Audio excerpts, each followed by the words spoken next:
ಆಸಕ್ತಿ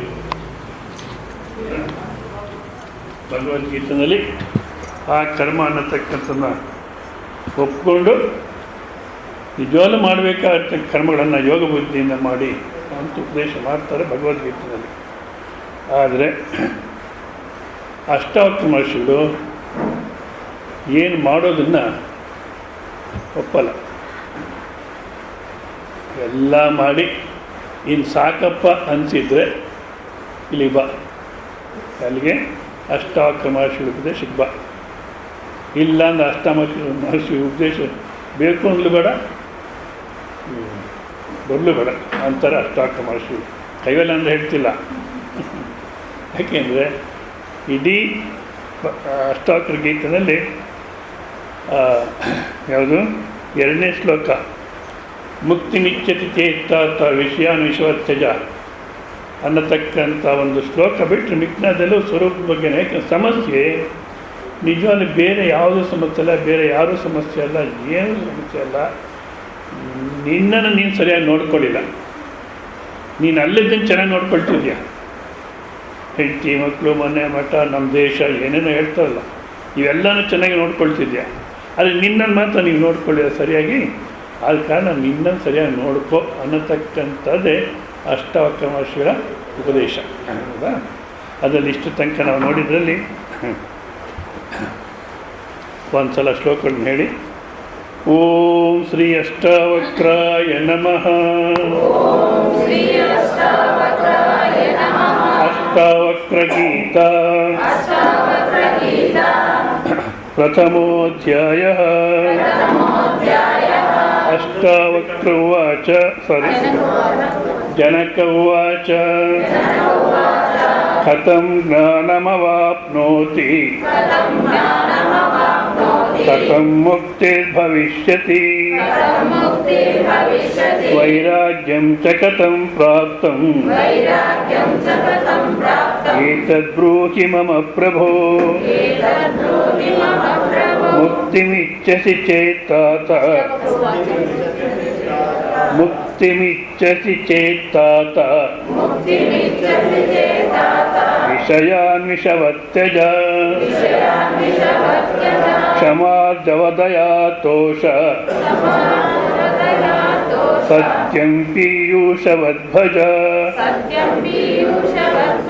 ನ ಪೃಥ್ವೀ ನ ಜಲಂ ನಾಗ್ನಿಃ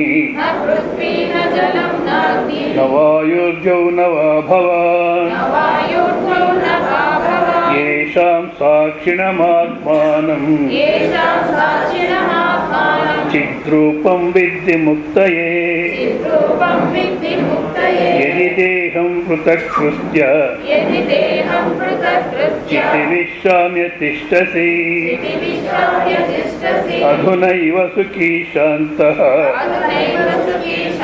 ಬಂಧಮುಕ್ತೋ ಭವಿಷ್ಯಸಿ. ನ ತ್ವಂ ವಿಪ್ರಾದಿಕೋ ವರ್ಣಃ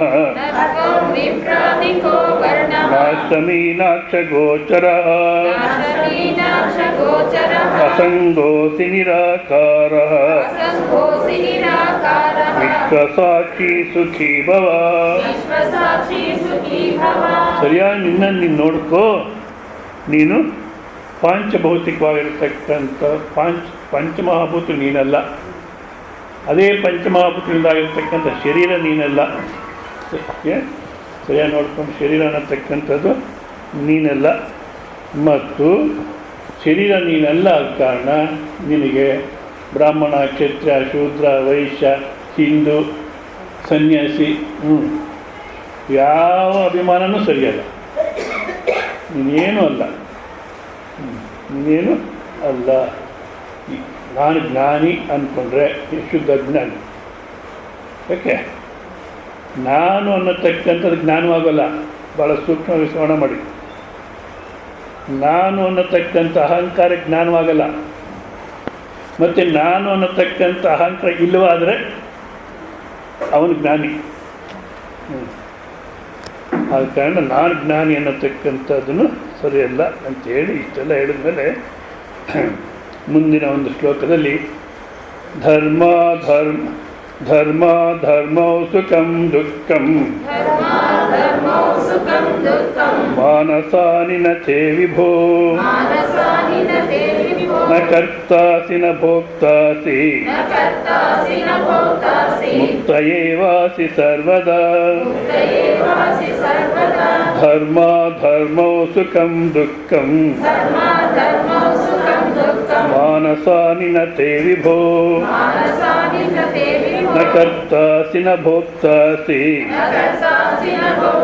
ಮುಕ್ತ ಏವಾಸಿ ಸರ್ವದಾ. ನೀನೇ ಸುಖಿ ಶಾಂತ ಪ್ರಪಂಚಕ್ಕೆ ಸಾಕ್ಷಿಯಾಗಿರ್ತಕ್ಕಂಥ ಸ್ವರೂಪ, ನೀನು ಶರೀರವಲ್ಲ ಅಂತ ಹೇಳಿದಾಗ ಅಯ್ಯೋ ಸ್ವಾಮಿ ಅದೇನು ಹೇಳ್ತಾರೆ ನಮ್ಗೆ ಅರ್ಥ ಆಗಲ್ಲ. ನಮ್ಮ ಅವಸ್ಥೆ ನಮ್ಮದು. ಬೆಳಿಗ್ಗೆ ಎದ್ದರೆ ರಾತ್ರಿ ಮಲಗೋದ ತನಕ ಮಲಗೋ ನಿದ್ದೆನೂ ಬರೋಲ್ಲ.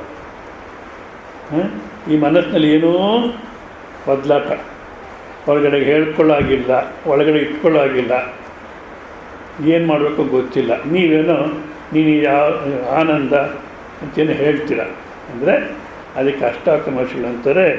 ಈ ಎಲ್ಲ ಏನೇನು ಮನಸ್ಸಿನಲ್ಲಿ ತಾಪತ್ರಯ ಅಂತೀಯೋ ಏನೇನು ಹೇಳ್ತೀರಲ್ಲನೂ ಮನಸ್ಸಿನ ಲಕ್ಷಣೆ ಹೊರತು ನಿನಗೆ ಸಂಬಂಧಿಸಿದ್ದಲ್ಲ. ಮನಸ್ಸನ್ನತಕ್ಕಂಥ ನೀನು ಅಲ್ಲವೇ ಅಲ್ಲ ಅಂತಾರೆ. ಧರ್ಮ ಧರ್ಮವು ಇದು ನಾವು ಮಾಡತಕ್ಕಂಥ ಕೆಲಸದಲ್ಲಿ ಈ ಶಾಸ್ತ್ರಬದ್ಧವಾಗಿ ಜೀವನ ಮಾಡಬೇಕು ನಮ್ಮಲ್ಲಿ. ಅಂದರೆ ಏನು ಹಿಂದೂ ಸಂಪ್ರದಾಯ ಅಂತ ಹೇಳ್ತೀವೋ ಅದ್ರ ಪ್ರಕಾರ ನಿತ್ಯ ನೈಮಿತ್ತಿಕ ಕರ್ಮಗಳು ವರ್ಣಾಶ್ರಮ ಧರ್ಮ ಪ್ರಕಾರ ಯಾವ ನಿತ್ಯ ನೈಮಿತ್ತಿಕ ಕರ್ಮ ಮಾಡ್ಕೊಂಡು ಜೀವನ ಅಷ್ಟೇ ಮಾಡಬೇಕು. ಆವಾಗ ಧರ್ಮ ಅನ್ನತಕ್ಕ ಪ್ರಶ್ನೆ ಬರಲಿಕ್ಕೆ ಧಾರ್ಮಿಕವಾದ ಜೀವನ ಇರುತ್ತೆ. ಶಾಸ್ತ್ರ ಪ್ರಕಾರ ಈ ಬ್ರಹ್ಮಚರ್ಯಾಶ್ರಮದಲ್ಲಿ ಏನು ಮಾಡಬೇಕು ಅದೊಂದನ್ನೇ ತಗೊಳ್ಳಿ. ಒಬ್ಬರು ಮಧು ಜೈನ್ ಅಂತೊಬ್ಬರು ಇಂಡಿಯಾ ಟುಡೇ ಅಂತ ಇಂಗ್ಲೀಷಲ್ಲೂ ಮ್ಯಾಗ್ಝಿನ್ ಬರ್ತಿತ್ತು, ಇವಾಗೇನು ಬರುತ್ತಲ್ಲ ನೋಡಿ, ಭಾಳಷ್ಟು ದಿವಸ ಆಯ್ತು ನೋಡಿ. ತೆಲುಗುನಲ್ಲೂ ಬರ್ತಿತ್ತು ಇಂಡಿಯಾ ಟುಡೇ ಅಂತ. ಅದರಲ್ಲಿ ಮಧು ಜೈನ್ ಅನ್ನತಕ್ಕಂಥವ್ರು ಬರೆದಿದ್ದರು. ಎಲ್ಲಿನ ತನಕ ಮತ್ತೆ ಬ್ರಹ್ಮಚರ್ಯ ಗೃಹಸ್ಥ ವಾನಪ್ರಸ್ಥ ಸನ್ಯಾಸ ಬ್ರಾಹ್ಮಣ ಕ್ಷತ್ರಿಯ ಶೂದ್ರ ವೈಶ್ಯ ವರ್ಣಾಶ್ರಮ ವಿಭಾಗ ಬರಲ್ವೋ ಅಲ್ಲಿನ ತನಕ ನಾವು ದೇಶ ಉದ್ಧಾರವಾಗಲ್ಲ ಅಂತಲೇ ಬರ್ತಿದ್ರು. ಅದರಲ್ಲಿ ಒಂದನ್ನು ನೋಡೋಣ. ಬ್ರಹ್ಮಚರ್ಯಾಶ್ರಮದ ವಿದ್ಯಾರ್ಥಿ ಜೀವನ. ವಿದ್ಯಾರ್ಥಿ ಜೀವನದಲ್ಲಿ ಏನಪ್ಪ ಇರಬೇಕು, ಅವನು ಹೇಗಿರಬೇಕು, ಅವನ ಕರ್ತವ್ಯ ಏನಂದರೆ ತಾಶ್ಚಿಲೇನ ವಿದ್ಯಾಮರ್ಥತೆ ವಿದ್ಯಾರ್ಥಿ, ವಿದ್ಯೆನೇ ಬೇಕು ಇನ್ನೇನು ಬೇಡ ಅನ್ನತಕ್ಕಂಥ ವಿದ್ಯಾರ್ಥಿ. ಈ ಅರ್ಥದಲ್ಲಿ ಒಬ್ಬರನ್ನ ಇದ್ದಾರೆ ಇವಾಗ ವಿದ್ಯೆನೇ ಬೇಕು, ಸೆಲ್ಫೋನ್ ಬೇಕು, ಕ್ರಿಕೆಟ್ ಬೇಕು, ಟಿ ವಿ ಬೇಕು, ವಾಟ್ಸಪ್ ಬೇಕು, ಇವೇ ಬರ್ತು ವಿದ್ಯೆ ನೋಡ್ಕೊಳ್ಳಂಬಿಡು, ನಮಗೆ ಗೊತ್ತು ಹೇಗೆ ಮಾರ್ಕ್ಸ್ ತೊಗೋಬೇಕು ಅಂತ ಅಂತಾರೆ. 98 ನಂಬರ್ ಬರುತ್ತೆ, ನೀವೇನು ಓದೋದೇ ಇಲ್ಲ, ಯಾವಾಗಲೂ ಟಿ ವಿ ನೋಡ್ಕೊಂಡಿರ್ತೀರ. ಯಾಕೆಂದರೆ ನಮಗೆ ಗೊತ್ತು ಹೇಗೆ ಮಾರ್ಕ್ಸ್ ತಗೋ, ಅದೇನೇ ಕಂಡುಕೊಂಡಿರೋದು ಗೊತ್ತಿಲ್ಲ. ಆಗಲಿ ವಿದ್ಯಾರ್ಥಿ ಅಂದರೆ ಕೇವಲ ವಿದ್ಯೆನೇ ಬೇಕು. ಅವನಿಗೇನಪ್ಪ ಕೆಲಸ, ಕರ್ತವ್ಯ ಏನು ಅಂದರೆ ಗಾಯತ್ರಿ ಸಂಧ್ಯಾ, ಗಾಯತ್ರಿ ಜಪ, ಗಾಯತ್ರಿ ಅನುಷ್ಠಾನ ಮತ್ತು ಗುರು ಸೇವೆ. ಈ ಶಬ್ದನೇ ಇಲ್ಲ ಇವಾಗ. ಏನೋ ಇಂಥ ವೇದಾಂತ ಚಿಂತನೆಯಲ್ಲೆಲ್ಲ ಗುರು ಸೇವೆನ ಶಬ್ದ ಬರಬೇಕು ಹೊರತು ಸ್ಕೂಲು ಕಾಲೇಜಸ್ ಗುರು ಸೇವೆ ಶಬ್ದ ಇದೆಯೋ ಇಲ್ಲವೇ ಇಲ್ಲ. ಗುರು ಸೇವೆ ಮತ್ತು ಸಮಿಧಾದಾನ ಅಂತಾರೆ. ಅಂದರೆ ಈ ಒಣಗೋಗಿರ್ತಕ್ಕಂಥ ಅರಳಿ ಮರದ ಕುಳ್ಳೆಗಳನ್ನ ಆರಿಸ್ಕೊಂಬಂದು ಒಂದು ಅಗ್ನಿಕ್ರಿಯೆ ಮಾಡಬೇಕು, ಸಮಿಧಾದಾನ.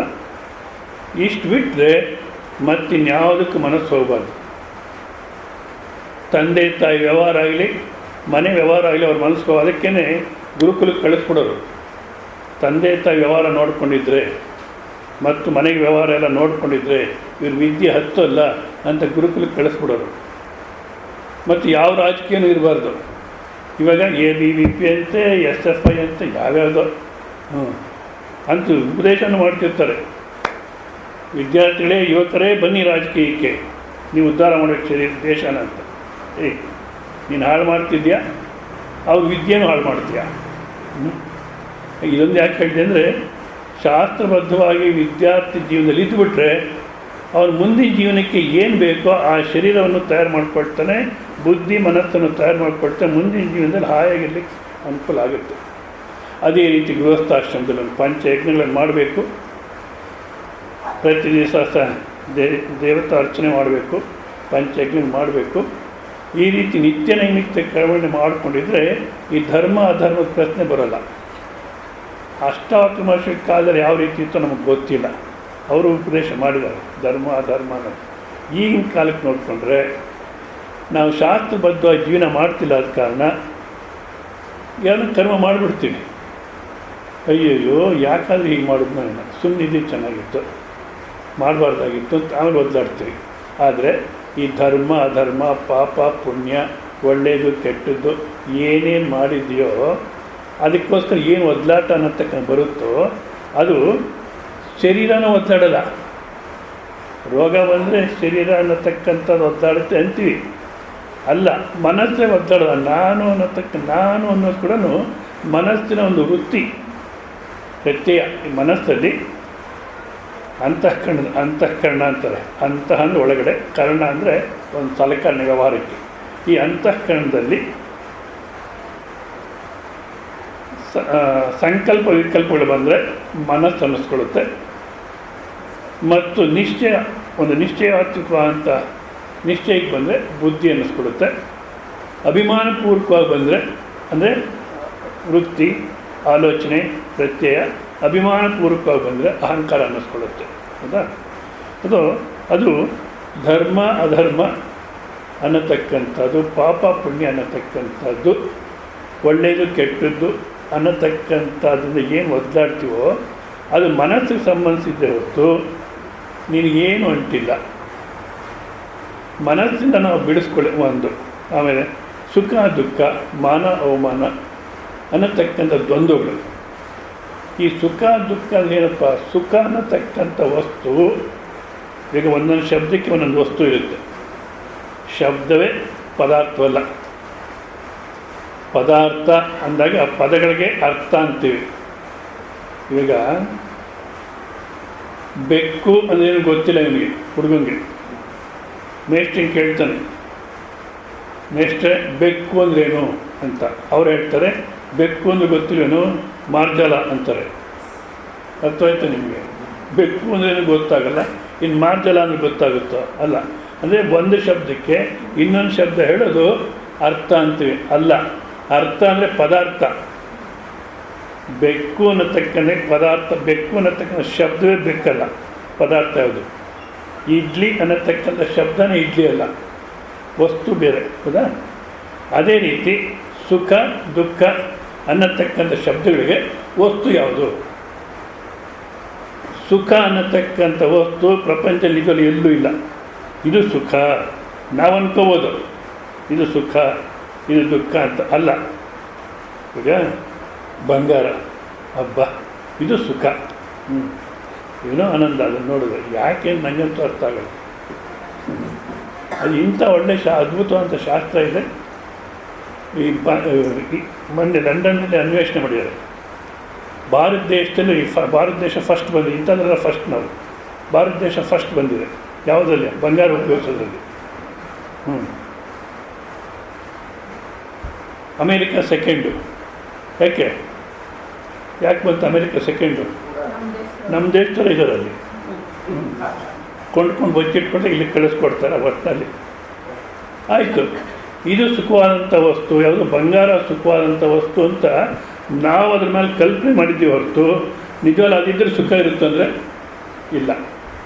ಅದ ಕಾರಣ ಸುಖ ದುಃಖ ಅನ್ನತಕ್ಕಂಥದ್ದು ಮನಸ್ಸಿನ ಒಂದು ಸ್ಥಿತಿ, ಮನಸ್ಸಿನಲ್ಲಿ ಬರತಕ್ಕಂಥ ಆಲೋಚನೆ ಹೊರತು ಅದು ವಸ್ತು ರೂಪದಲ್ಲಿ ಬಾಹ್ಯ ಪ್ರಪಂಚದಲ್ಲಿಲ್ಲ. ಮತ್ತು ಸುಖ ದುಃಖ ಅಂತ ಯಾಕೆ ಬರುತ್ತೆ ಅಂದರೆ ಪ್ರಪಂಚವನ್ನು ನೋಡ್ತೀವಿ, ನೋಡಿ ಓಹೋ ಇದು ಯಾವ ರೀತಿ ವಸ್ತು ಯಾವ ರೀತಿ ಇದೆಯೋ ಆ ರೀತಿ ನೋಡಲ್ಲ ನಾವು. ಮತ್ತು ನೋಡಬೇಕಾದ್ರೇ ಹಬ್ಬ ಎಷ್ಟು ಚೆನ್ನಾಗಿದೆಯೋ ಅಂತೀವಿ. ಅದು ನಿಜವಾಗ್ಲೂ ಹೇಗಿದೆಯೋ ಆಗಿದೆ. ನಿಜವಾಗ್ಲೂ ಚೆನ್ನಾಗಿದೆ ಅಂತ ನಾವು ಹೇಳಿದಾಗ ಅದು ನಮ್ಮ ಮನಸ್ಸಿನ ಭಾವನೆಯೇ ಹೊರತು, ನಮ್ಮ ಮನಸ್ಸಿನ ಕಲ್ಪನೆ ಹೊರತು ಆ ವಸ್ತು ಲಕ್ಷಣ ಅಲ್ಲ. ಇದಕ್ಕೆ ನಿಮ್ಗೆ ಚೆನ್ನಾಗಿ ಅರ್ಥ ಆಗಬೇಕಾದ್ರೆ ಲೈಲಾ ಮಜ್ನು ಕತೆ ತೊಗೊಂಡ್ರೆ ಆ ಹಿಸ್ಟ್ರಿ. ಲೈಲಾ ಅನ್ನತಕ್ಕಂಥ ಹುಡುಗಿನ ಮಜ್ನು ಪ್ರೇಮಿಸಿರ್ತಾನೆ, ಹುಚ್ಚನಾಗ್ಬಿಡ್ತಾನೆ. ಅವಳನ್ನು ಮದುವೆ ಆಗಬೇಕು ಅಂತ ಹುಚ್ಚನಾಗ್ಬಿಡ್ತಾನೆ. ಲೈಲಾ ಲೈಲಾ ಅಂತ ಹುಡುಕೊಂಡು ಬೀದಿ ಕೂಗ್ತಿರ್ತಾನೆ. ಒಂದು ಸಲ ಮಸೀದಿ ಮುಂದೆ ಹೋಗ್ತಿರ್ತಾನಂತೆ, ಲೈಲಾ ಲೈಲಾ ಲೈಲಾ ಅಂದ್ಕೊಂಡು. ಆ ಮಸೀದಿಯಲ್ಲಿ ನಮಾಜ್ ಮಾಡೋರು, ಏಯ್ ಮಸೀದಿ ಮುಂದೆ ಕೂಗಬೇಡ, ನೀನು ಕೂಗಿದ್ರೆ ನಮ್ಮ ನಮಾಜಿಗೆ ತೊಂದರೆ ಆಗುತ್ತೆ, ಇಲ್ಲಿ ಕೂಗಬೇಡ ಅಂತ. ಅವನು ಹೇಳ್ತಾನೆ, ಸಂತೋಷ, ನಾನು ಕೂಗಿದ್ದು ತಪ್ಪಾಯಿತು. ಆದರೆ ನನಗೊಂದು ಸಂದೇಹ ಬರುತ್ತೆ. ಏನು? ಭೌತಿಕವಾಗಿರತಕ್ಕಂಥ ಒಂದು ಹೆಣ್ಣನ್ನು ನಾನು ಪ್ರೇಮಿಸಿದ್ರೆ ನನಗೆ ಮಸೀದಿ ಆಗಲಿ ನೀವು ನಮಾಜ್ ಮಾಡೋದಾಗಲಿ ಯಾವುದು ಕಾಣಿಸ್ತಾ ಇಲ್ಲ. ಆ ಲೈಲಾ ಬಿಟ್ಟು ಇನ್ನೇನು ಕಾಣಿಸ್ತಲೇ ಇಲ್ಲ. ಭೌತಿಕವಾಗಿರ್ತಕ್ಕಂಥ ಸ್ತ್ರೀ ವ್ಯಾಮೋಹದಲ್ಲಿ ಯಾವುದೂ ಕಾಣಿಸ್ತಿಲ್ಲ ನನಗೆ. ನೀವು ಅಭೌತಿಕವಾಗಿರ್ತಕ್ಕಂಥ ಅಲ್ಲನ ಪ್ರಾರ್ಥನೆ ಮಾಡ್ತಾ ಈ ಶಬ್ದ ಹೇಗೆ ಕೇಳಿಸ್ತು ನಿಮಗೆ ಅಂದರೆ ನೀವು ಸರಿಯಾಗಿ ನಮಾಜ್ ಮಾಡ್ತಿಲ್ಲ ಅಂತ. ಇರಲಿ, ಈಗ ಅಷ್ಟು ಹುಚ್ಚನಾಗ್ಬಿಡ್ತಾನೆ ಲೈಲಾ ಲೈಲಾ ಅಂತ. ರಾಜ ನೋಡ್ತಾನೆ, ಅಯ್ಯೋ ಆ ಲೈಲಾಗೋಸ್ಕರ ಯಾಕೆ ಇಷ್ಟೊಂದು ಹುಚ್ಚಾದಾಗೂ, ಆಕೆ ಏನು ಚೆನ್ನಾಗಿಲ್ಲ, ಕಪ್ಪಗಿದ್ದಾರೆ, ಏನು ಲಕ್ಷಣವೇ ಇಲ್ಲ, ಯಾಕೆ ಇಷ್ಟು ಹುಚ್ಚಾದ ಅಂದ್ಬಿಟ್ಟು ರಾಜ್ಯದಲ್ಲಿ ಇರ್ತಕ್ಕಂಥ ಒಳ್ಳೆ ಹೆಣ್ಮಕ್ಳೆಲ್ಲ ಕರೆದು ಕ್ಯೂ ನಿಲ್ಲಿಸ್ತಾನೆ. ಮದುವೆ ಆಗಿರ್ತಕ್ಕ ಹೆಣ್ಮಕ್ಳೆಲ್ಲ ಕರೆದು ಕ್ಯೂ ನಿಲ್ಲಿಸಿ,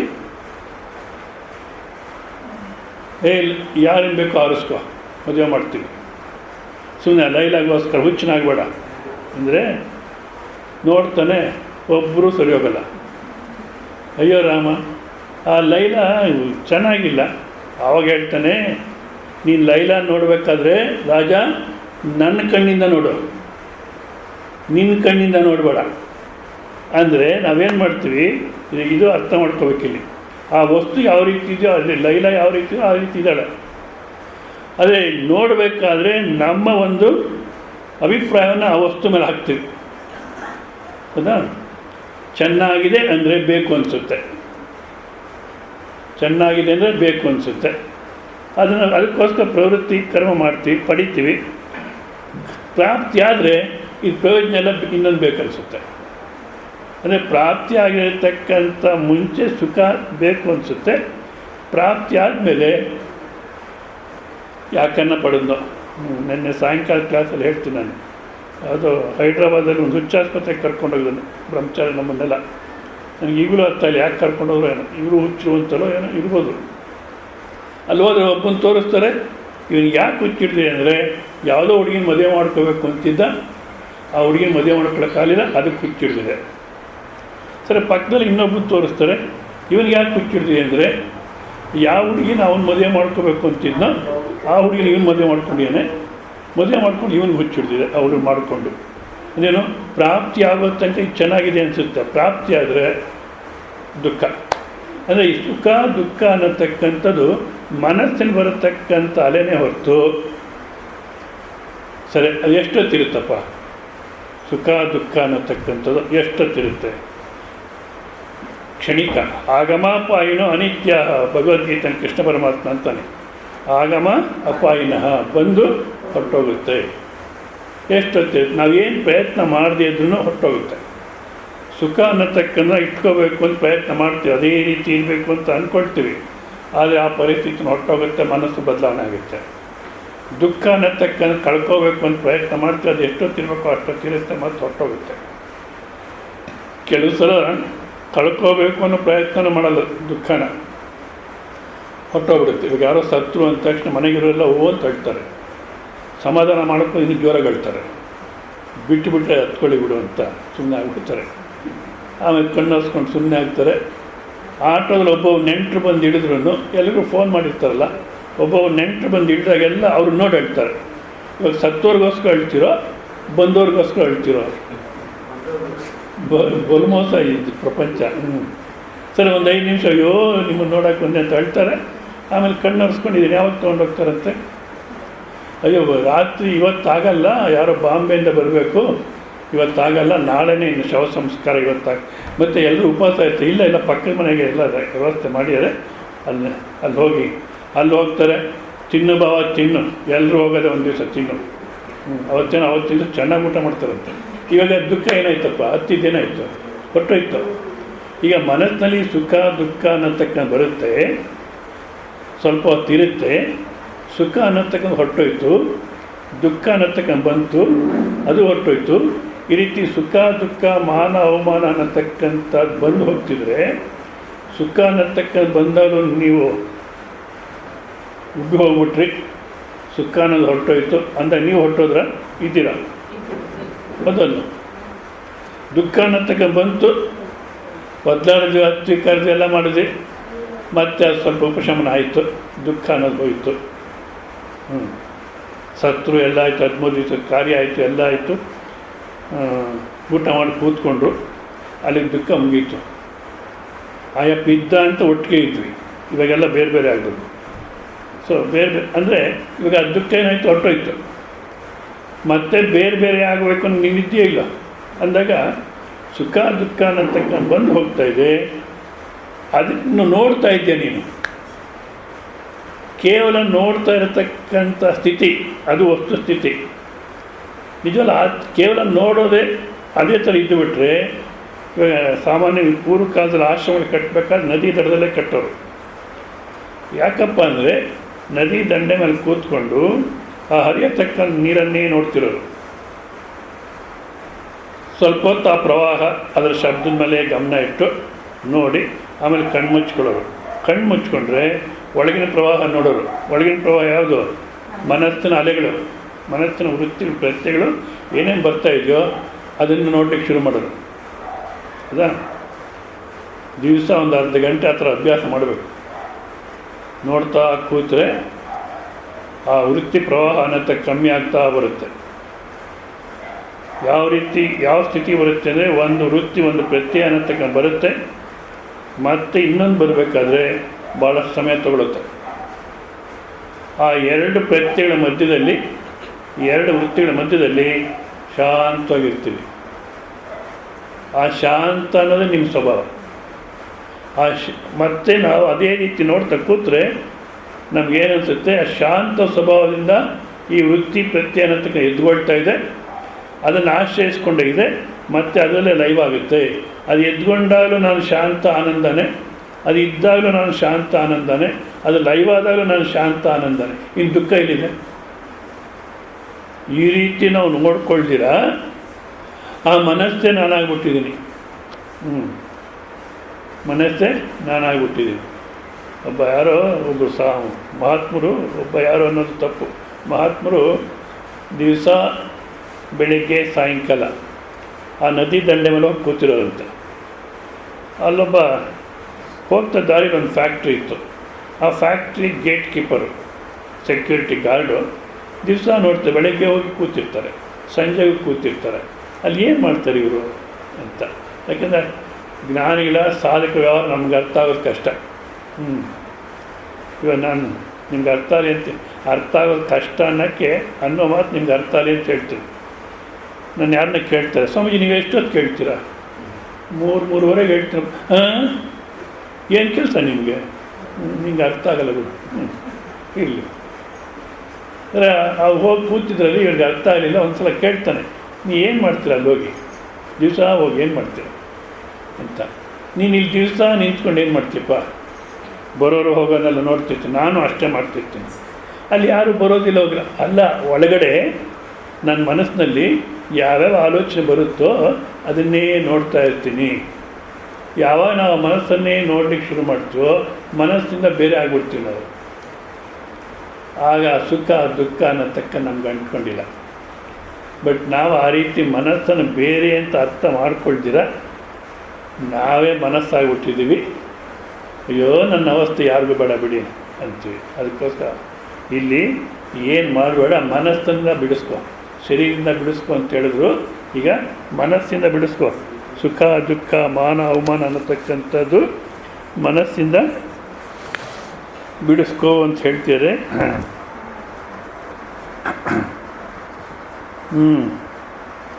ಯಾಕೆ? ಮುಕ್ತಿಯೇ ನಮ್ಮ ಸ್ವಭಾವ.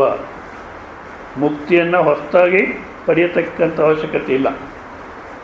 ಮುಕ್ತಿಯೇ ನಮ್ಮ ಸ್ವಭಾವ, ಜ್ಞಾನವೇ ನಮ್ಮ ಸ್ವಭಾವ.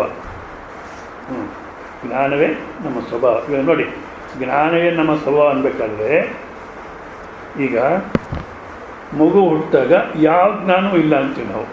ಯಾವ ಜ್ಞಾನವೂ ಇಲ್ಲ ಅಲ್ಲ. ಆಮೇಲೆ ಒಂದು ವರ್ಷ ಆಗೋದ್ರೊಳಗೆ ಆಗಲೇ ಮಮ್ಮಿ ಡ್ಯಾಡಿ ABCD ಎಲ್ಲ ಕಲ್ತ್ಬಿಟ್ಟಿಯ ನಾವಾಗಲೇ. ಈಗ ಕಾಲ ವಿದ್ಯೆ ಅದೇನೆ. ನಮ್ಮಲ್ಲಿ ಏನಿರ್ತೀವಿ ವಿದ್ಯಾಭ್ಯಾಸ ಅಂದರೆ ಮೊಟ್ಟ ಮೊದಲು ಓಂ ನಮಃ ಶಿವಾಯ ಓಂ ನಮೋ ನಾರಾಯಣಾಯ ಅಂತ ಶುರು ಮಾಡೋರು. ಅದಕ್ಕೆ ನಮ್ಮಲ್ಲೊಂದು ಮಾತು ತೆಲುಗಿನಲ್ಲೂ ಇದೆ, ಏನಂತಾರೆ, ಅವ್ನಿಗೆ ಓನಾಮಲೆ ರಾದು ಅಂತಾರೆ. ಓನಾಮಲೆ ರಾದು ಅಂದರೆ ಏನರ್ಥ? ಓಂ ನಮಃ ಶಿವಾಯ ಅನ್ನೋದೇ ಬರೋಲ್ಲ, ಇನ್ನೇನು ಬರುತ್ತೆ ಅಂತ. ಇವಾಗ ಹೇಳ್ಬೇಕಾದ್ರೆ ಮಮ್ಮಿ ಡ್ಯಾಡಿನೇ ಬರೋಲ್ಲ, ಇನ್ನೇನು ಬರುತ್ತೆ ಅವನಿಗೆ ಅಂತಾರೆ. ಸರಿ, ಮಮ್ಮಿ ಡ್ಯಾಡಿ ABCD ಕಲ್ತ್ಬಿಟ್ಟ. ಆವಾಗ ಅವನಿಗೆ ಅಷ್ಟು ಜ್ಞಾನ ಬಂದಿದೆ ಅಂತೀವಿ. ಜ್ಞಾನ ಬರಲಿಲ್ಲ, ಮತ್ತೇನು ಜ್ಞಾನ ಅನ್ನತಕ್ಕ ಇತ್ತು. ಈಕೆ ನನ್ನ ಮಮ್ಮಿ ಅನ್ನತಕ್ಕಂಥ ವೃತ್ತಿ, ಜ್ಞಾನ ವೃತ್ತಿ ಎದ್ಕೊಳ್ತು. ಅರ್ಥ ಆಗುತ್ತೆ? ಇವ್ರು ನನ್ನ ಡ್ಯಾಡಿನೋ ದಾಡಿನೋ ಅದೇನೋ ನಿಮಗೆ ಗೊತ್ತು. ಇವ್ರು ನನ್ನ ದಾಡಿ ಅನ್ನತಕ್ಕಂಥ ಜ್ಞಾನ ವೃತ್ತಿ, ಆ ಜ್ಞಾನದಲ್ಲಿ ಜ್ಞಾನ ವೃತ್ತಿ ಎದ್ಕೊಳ್ತು. ABCD ಈ ರೀತಿ ಬರೆದ್ರೆ A, ಹೀಗೆ ಬರೆದ್ರೆ B ಅನ್ನತಕ್ಕಂಥ ವೃತ್ತಿ ಎದ್ಕೊಳ್ತು ಒಳಗಡೆ. ಸೊ ಜ್ಞಾನ ಅಲ್ಲೇ ಇದೆ, ಜ್ಞಾನ ಸ್ವಭಾವ ಇದೆ, ಹೊಸ ಪಡೆಯತಕ್ಕಂಥ ಅವಶ್ಯಕತೆ ಇಲ್ಲ. ಮುಕ್ತ ಸ್ವಭಾವ, ಜ್ಞಾನವೇ ಸ್ವಭಾವ. ನಾವು ಇರುವ ಸ್ಥಿತಿಯೇ ಪರಮಾತ್ಮ, ನಾವು ಇರೋ ಸ್ಥಿತಿನೇ ಪರಮಾತ್ಮ ಸ್ವರೂಪ. ಪರಮಾತ್ಮ ಏನಪ್ಪ?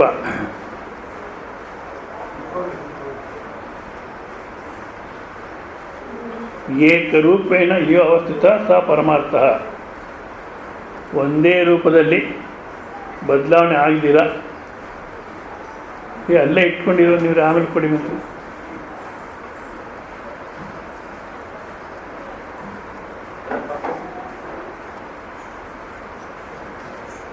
ಸ್ವಲ್ಪ ಜರುಗಿಕೊಳ್ಳಿ ಅಮ್ಮ. ನೀವು ಬನ್ನಿ, ನೀವು ಬೇರೆ ಕೈ ತೋರಿಸ್ಬೇಡಿ, ಇಲ್ಲಿ ಬಂದು ಕೂತ್ಬಿಡಿ. ದಾರಿ ಕೂತು ನೀವೇ ಕೈ ತೋರಿಸ್ತಾರೆ ಬೇರೆಯವ್ರಿಗೆ. ಬನ್ನಿ ಬನ್ನಿ, ಒಳಗೆ ಬನ್ನಿ.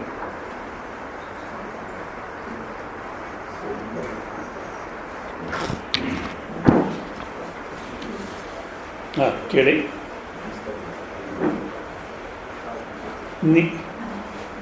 ಅಷ್ಟಾಕ್ರಮ ಶಿಲೇನು ಹೇಳ್ತೀರ? ನೀನೇ ಪರಮಾತ್ಮ ಸ್ವರೂಪ. ಅದಕ್ಕೋಸ್ಕರ ಏನು ಮಾಡಬೇಕಾದಿಲ್ಲ. ಮತ್ತು ಯಾವ ರೀತಿ ಆ ರೀತಿ ನೋಡ್ಕೊತಾರೆ. ಇವಾಗ ಪರಮಾರ್ಥ ಅಂದ್ರೇನು? ಏಕರೂಪೇಣೆಯೋ ಅವಸ್ಥಿತ ಸಾ ಪರಮಾರ್ಥ.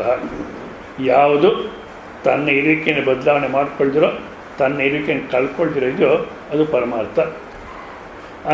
ಅಂಥ ವಸ್ತು ಯಾವುದಪ್ಪ ಅಂತ ನಾವು ಹುಡುಕಿದ್ರೆ, ನಾನು ಭಾಳಷ್ಟು ಸಲ ಹೇಳಿದ್ದೀನಿ, ಈ ನಾನು ಇಂಥವಳು, ನಾನು ಇಂಥವನು ಯಾವಾಗಲೂ ಬದಲಾವಣೆ ಆಗ್ತಲೇ ಇರುತ್ತೆ. ಹೌದಾ?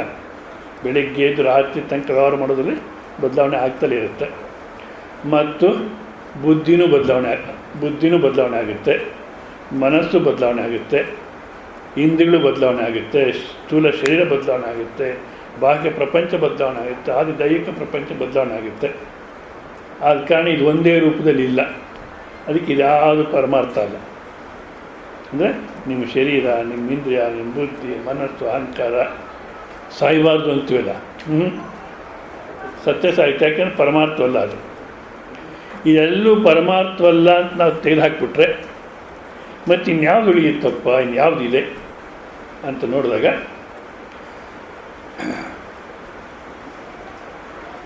ಇನ್ಯಾವುದಿದೆ ಅಂತ ನೋಡಿದ್ರೆ ನೀವು ಹೇಳಿ. ನಾನು ನನ್ನ ಪ್ರಪಂಚ ಅನ್ನತಕ್ಕ ತೆಗೆದುಹಾಕ್ಬಿಟ್ಟು ನೀವು ಯಾವಾಗನ ಇರ್ತೀರ. ಎಲ್ಲರೂ ನಿಮ್ಮ ನಿತ್ಯ ಜೀವನ ನೋಡಿಕೊಂಡು ನಾನು ನನ್ನ ಪ್ರಪಂಚನ ತೆಗೆದುಹಾಕ್ಬಿಟ್ಟು ಯಾವಾಗನ ಇರ್ತೀರ? ಇಲ್ಲ. ಏನು ಹೇಳಿದರೆ ಜೋರಾಗಿ ಹೇಳಿ, ಪರವಾಗಿಲ್ಲ.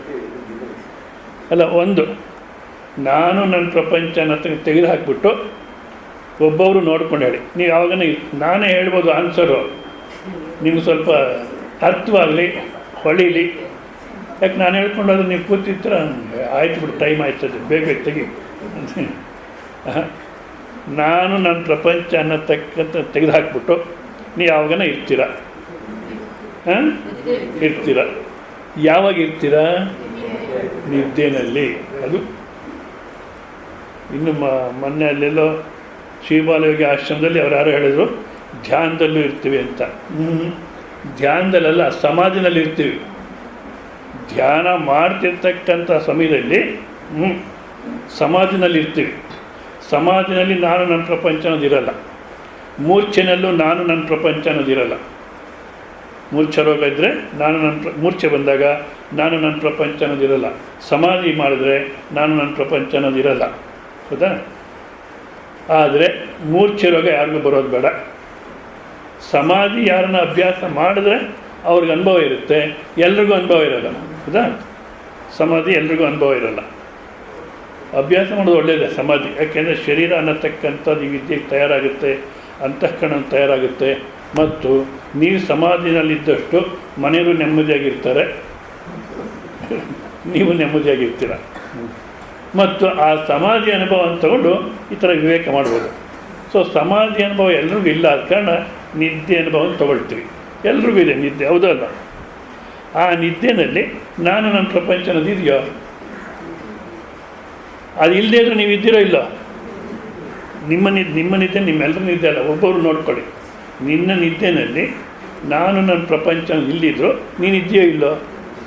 ಇದ್ದೀನಿ, ಹೌದಾ? ಅಲ್ಲಿ ಯಾವ ರೀತಿ ಇದ್ದೀರೋ ಅದರಲ್ಲಿ ಏನೋ ಬದಲಾವಣೆ ಆಗಿದೆಯೋ? 10ನೇ ವಯಸ್ಸಲ್ಲಿ ನಿದ್ದೆ ಮಾಡಿದ್ರೆ ಎಷ್ಟು ಆನಂದನೋ ಇವತ್ತು ನಿದ್ದೆ ಮಾಡಿದ್ರು ಅಷ್ಟೇ ಆನಂದ, ಹೌದಲ್ಲ? ಅದಕ್ಕಾಗಿ ಏನು ಬದಲಾವಣೆ ಆಗಿಲ್ಲ. ಮತ್ತು ಈ ನಾನು ನನ್ನ ಪ್ರಪಂಚ ದಿವಸ ಕೊಡ್ತಿದ್ದೀರ. ನಿಜವಾಗ್ಲೂ ಇದೆಷ್ಟು ಮಾತ್ರ ಬರೀ ಧೂಳಿದ್ದಾಗೆ. ಒಂದು ಸಲ ಈಗೊಂದು ಹೊಟ್ಟೋಗುತ್ತೋ ಇಲ್ಲ. ಈ ನಾನು ನನ್ನ ಪ್ರಪಂಚ, ಈ ಸಂಸಾರ ಎಲ್ಲ ಧೂಳಿದ್ದಾಗೆ. ಕೊಡ್ಕೋಬೇಕು ಅಂತ ಪ್ರಯತ್ನ ಮಾಡಿದ್ರೆ ಸಮಾಧಿಗೆ ಹೋಗಬೇಕು, ಇಲ್ಲ ಸುಮ್ಮನೆ ಮಲಗಿದ್ರೆ ಸಾಕು, ಸಹಜವಾಗಿ ಹೊರಟೋಗುತ್ತೆ. ಹೌದಾ? ಇದು ಹೊರಟೋದ್ಮೇಲೆ ಏನು ಉಳಿಯುತ್ತೋ ಅದರಲ್ಲಿ ಏನೋ ಬದಲಾವಣೆ ಆಗಿದೆಯೋ? 10ನೇ ವಯಸ್ಸಲ್ಲಿ ನಿದ್ದೆ ಮಾಡಿದ್ರೆ ಎಳೆ ಮಗು ಆಗಿದ್ದ ನಿದ್ದೆ ಮಾಡಿದ್ರೆ ಎಷ್ಟು ಆನಂದನೋ ಇವಾಗ ನಿದ್ದೆ ಮಾಡಿದ್ರೆ ಅಷ್ಟೇ ಆನಂದ. ಯಾಕೆ? ಅದರಲ್ಲೇನು ಬದಲಾವಣೆ ಇಲ್ಲ. ಇದೊಂದು. ಈ ನಾನು ನನ್ನ ಪ್ರಪಂಚನ ಕೊಡ್ಕೊಂಡಿದ್ದೀರ, ಅದು ಯಾವುದು ಉಳಿಯುತ್ತೋ ಅದನ್ನು ಕೊಡ್ಕೊಂಬಿಡಿ.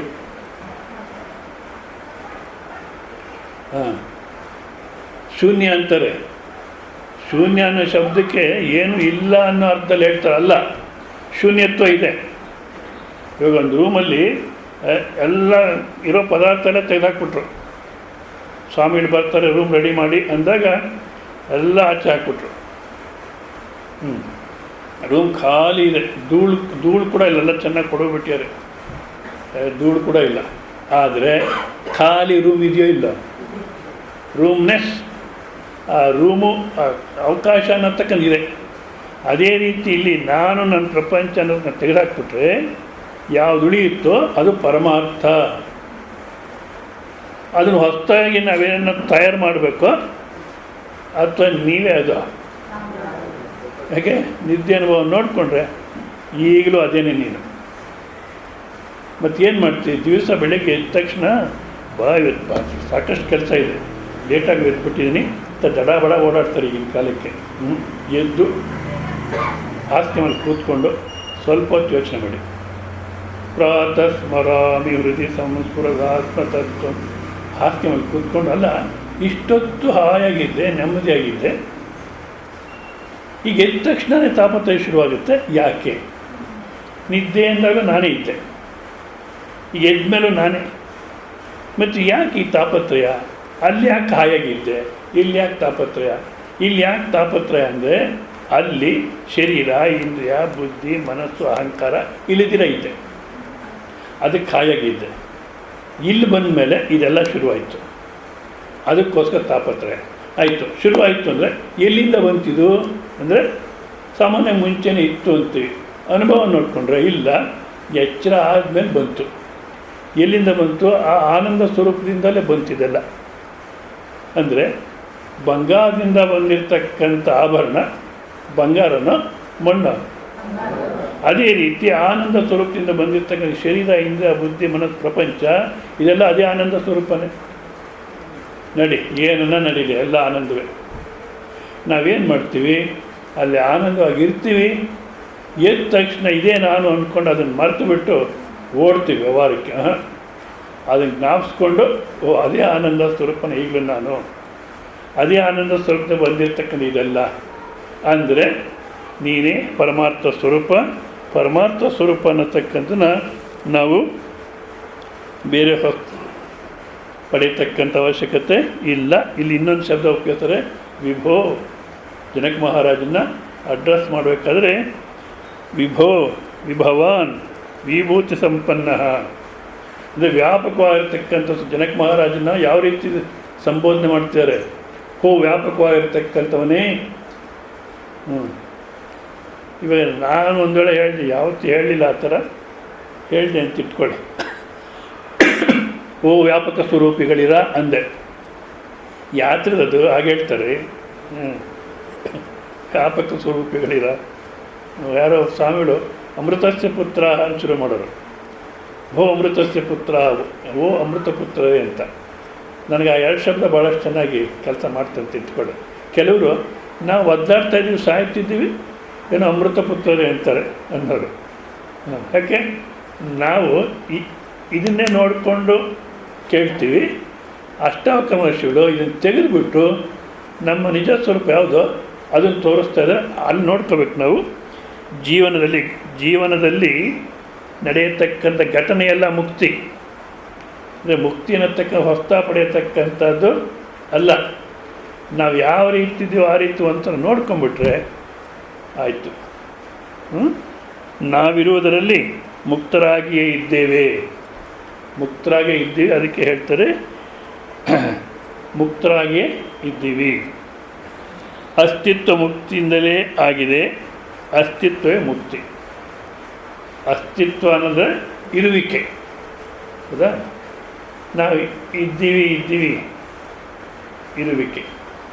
ಆ ಇರುವಿಕೆ ಅನ್ನತಕ್ಕಂಥದ್ರಲ್ಲಿ ಯಾವುದೇ ಬಂಧನ ಅನ್ನತಕ್ಕಂಥದ್ದು, ಗೋಳು ಅನ್ನತಕ್ಕಂಥದ್ದು ಇಲ್ಲ.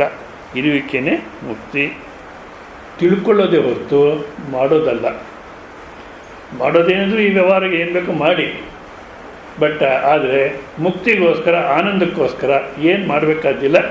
ಒಂದು ಸಲ ನೀವು ಯಾವ ರೀತಿ ಇದ್ದೀರೋ ಆ ರೀತಿ ತಿಳ್ಕೊಂಬಿಟ್ರೆ ಸಾಕು. ಯಾವ ರೀತಿ ಇದ್ದೀವಪ್ಪ ಅಂದರೆ ನಿದ್ದೆನಲ್ಲಿ ಯಾವ ರೀತಿ ಇದೆಯೋ ಆ ರೀತಿ.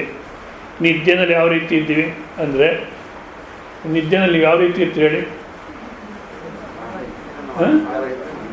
ಆ ನಿದ್ದೆ ಅನುಭವನ ಬೇರೆಯವ್ರಿಗೆ ಹೇಳಬೇಕಾದ್ರೆ ಯಾವ ರೀತಿ ಹೇಳ್ತೀರಾ?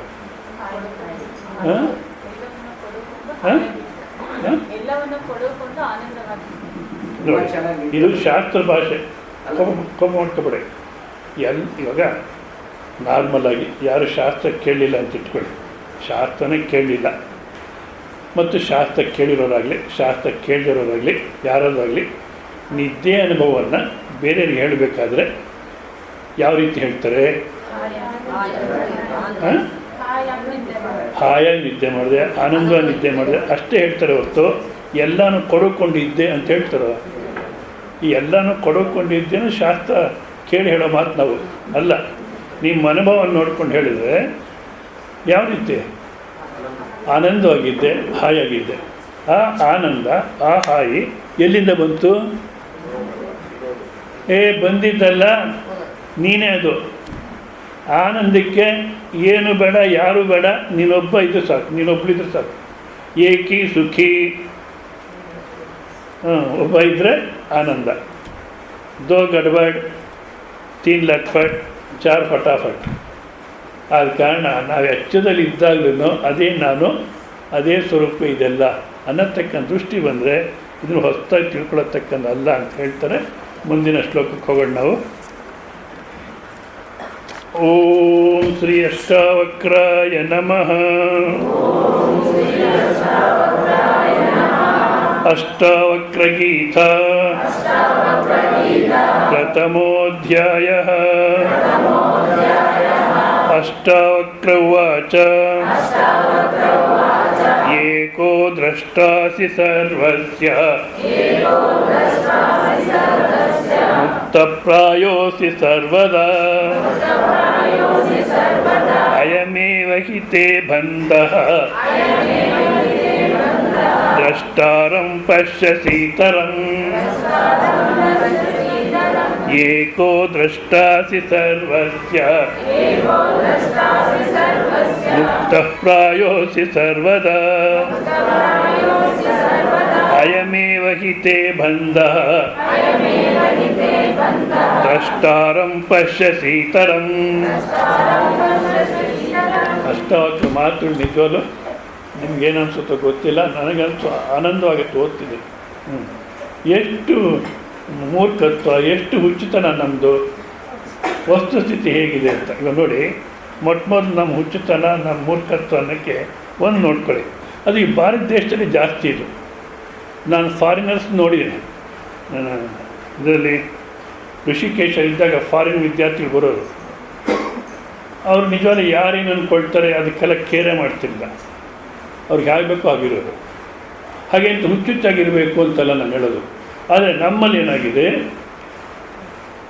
ಬೇರೆ ಏನು ಅಂದ್ಕೊಳ್ತಾರೋ, ಬೇರೆಯವರು ಏನು ಅಂದ್ಕೊಳ್ತಾರೋ, ನನ್ನ ಚೆನ್ನಾಗಿ ಅಂದ್ಕೋಬೇಕು, ನನ್ನ ಒಳ್ಳೇನು ಅಂದ್ಕೋಬೇಕು, ಒಳ್ಳೆಯದು ಅಂದ್ಕೋಬೇಕು, ಜ್ಞಾನಿ ಅಂದ್ಕೋಬೇಕು, ಹೊಗಳಬೇಕು.